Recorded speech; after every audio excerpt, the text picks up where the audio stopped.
سلام با من بیایم بریم فرودگاه ارز 46,000 تومانی بگیریم و با هم بریم سفر خارجی.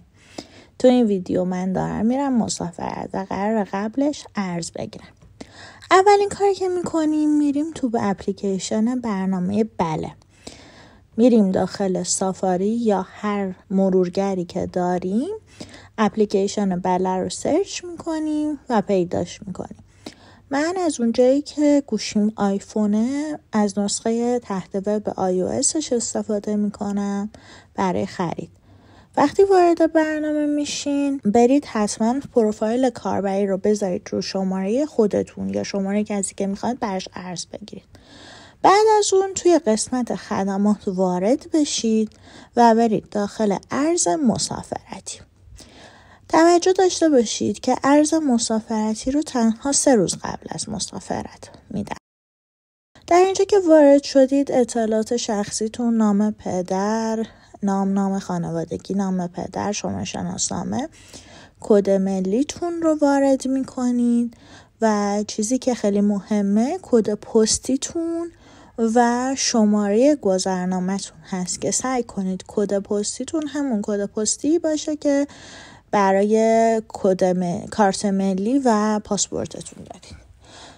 در اینجا میایم تاریخ سفرمون رو مشخص میکنیم، باجه فرودگاهمون رو مشخص میکنیم، کشور مقصدمون رو مشخص میکنیم. من در اینجا کشور آلمان رو انتخاب میکنم. پیدا نشد، دنبالش میگردم. حتما آلمان باید با آی با کلا باشه. آلمان رو انتخاب کردم قبل از سفرم و هر مقدار ارزی رو که بخواید میتونید انتخاب بکنید.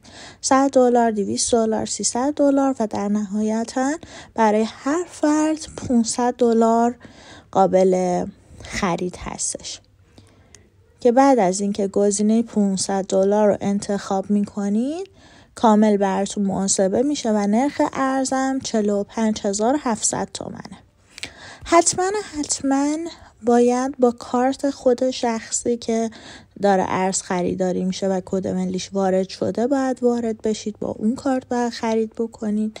شماره کارت رو میدید، CVV2 و تاریخ انقضای کارت لازمه و زمانی که رمز دومتون میاد دقیقاً مثل خرید از بقیه سایت ها درگاه پرداخته و اطلاعاتی که لازمه رو میدید، کد امنیتی رو وارد میکنید، دریافت رمز دوم رو میزنید و منتظر میمونید تا رمز براتون پیامک بشه. بعد از اینکه رمز رو وارد کردین تایید میکنید، پرداخت رو میزنید و شماره مرجع کد درگاه پرداخت، نام پذیرنده رو بهتون میده و میاد که با موفقیت ثبت شده و داخل اپلیکیشن بله توی همون قسمت خدمات میتونید رستتون رو ببینید و بعد از اون تشریف میبرید فرودگاه. از گیت سپاه که رد شدید یه دستگاه هایی هستن که شما کد ملیتون رو وارد میکنید، بعد شناسه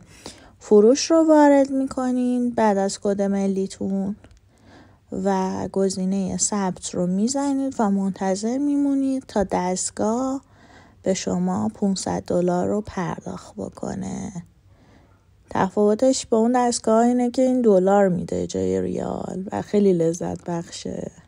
این دلاره یه جورایی میچسبه و تقریبا قیمتش با ارز بیرون هولوهوش 10-15 هزار تومن هست و برید یه سفر خفن رو تجربه بکنید و لذتش رو ببرید.